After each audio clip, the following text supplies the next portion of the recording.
Well, it's not every day you hear about a fatal semi-truck collision and then murder charges for the actual driver of the semi-truck, but that's what we're going to talk about today. It is Stacy Cole and Carol Hughes.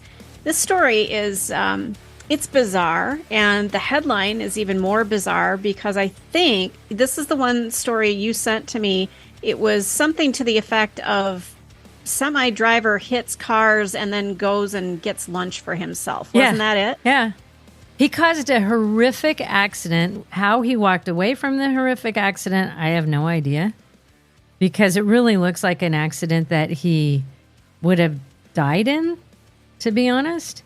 Or have been critically injured. And one thing I will point out, sometimes people are in such a state of shock after accidents that they can act absolutely normal. And I've seen it. In some previous work that I used to do. I've heard stories of people being in horrific accidents and acting just fine. And then you find out hours later they're not. But this story, it sounds like this man has been charged, or at least they're looking into the fact that he may have been impaired at the time of the crash.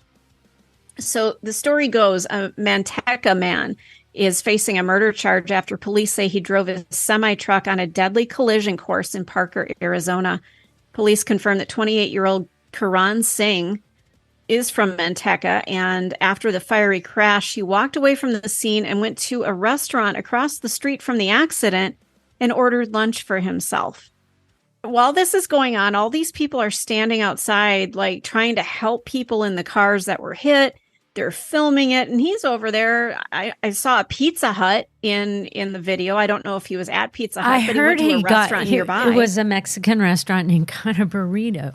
And it kind of surprises me, too, that even those people were like, what can we get for you? Well, this horrific fire and accident is across the street. Let me put in your order for a burrito.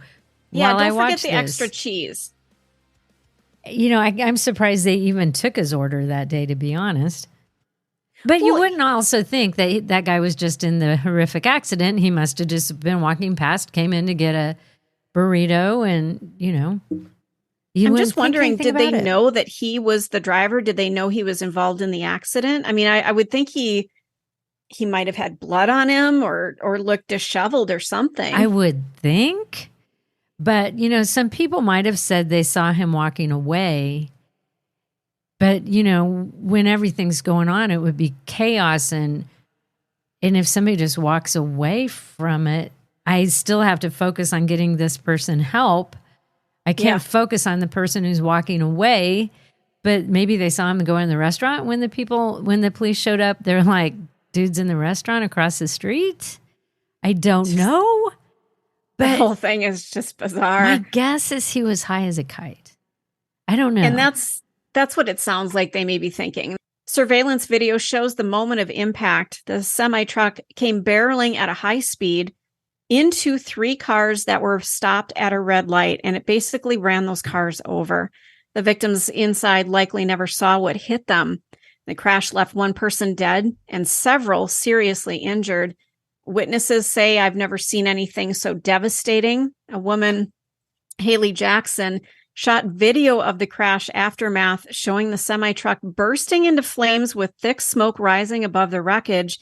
Now, Singh is now facing second-degree murder charges as well as 8 counts of aggravated assault. Investigators are now waiting for the toxicology reports to show whether he was impaired at the time of the crash. The one thing we're not taking into account is, did he have some sort of medical emergency? But yet, how could that be if he just walked away and ordered a burrito? Maybe he was diabetic and feeling low blood sugar. Who knows? Maybe a concussion. You know, maybe he hit his head so hard that he didn't know what he was doing. Yeah, I don't know. Know. I know my horrible, creepy father was diabetic, and he actually harmed somebody. I believe he killed somebody before. Well, he was in a accident because I think he had a stroke. He was diabetic. It was either that or low blood sugar or something. But he ended up killing somebody in an accident. God, that would be so hard to live with yourself. Yeah, well, he didn't have to because he died. Oh, And I don't mean to giggle or laugh, but if you've paid attention to the things I've said about my dad, it's okay.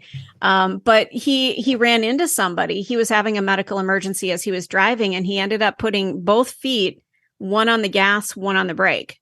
And the gas won out for some reason, but he was like spinning his tires, and he plowed into somebody because I think he was dead at the wheel is what happened, and just went stiff and ended up hitting somebody. But I mean, it took a long time for the insurance companies to settle and everything, because basically my dad killed them, technically. So, a medical emergency, I could see where maybe, like you aren't sure of what you're doing and you hit the gas really hard or whatever. But the fact that they're doing toxicology tells me that they're looking at impairment, not just medical issue. Yeah. And I think you'd have to do toxicology after an accident that horrific. They probably do it frequently, but someone died. That's what's so weird about it, is that I get the medical emergency and that could be it. But the fact that someone would cause that kind of accident, like there's multiple cars involved. I think they went into a building. There's this horrific fire, including his truck is on fire. And then it's like somehow he got out of there and it's like, oh, burrito. And go get one. Right. That's just so strange. It is weird. And I'm hoping that if he was impaired by drugs or alcohol, that, these charges make sense. The other thing that I'm questioning, though, what if it was a medical emergency? At what point do you say it's an accident versus it's murder? I'm just a little bit curious about how this is going down, because something was out of control. And even sometimes with an accident, even though it was an accident, you might have been speeding. You might have ran a red light. Right. There might have been something that on a normal day would be just a basic ticket. But because you ended up causing this horrific accident, then there are charges filed. So I don't know. But just walking away from that and not being like, oh my God, these people need help. That's the part I guess I find most surprising to me. And to me, that just screams two things. Either one, he was completely stunned and in shock and not aware of his surroundings, or he was impaired, or number two, he just didn't give a shit. You're locked into the Hidden Killers podcast. Want more? Start binging on all of our true crime podcasts right now through Apple Podcasts, and get an ad-free experience when you sign up to be a True Crime Today Premium Plus member, exclusively on Apple Podcasts. More of the Hidden Killers podcast, dropping soon. Press subscribe now.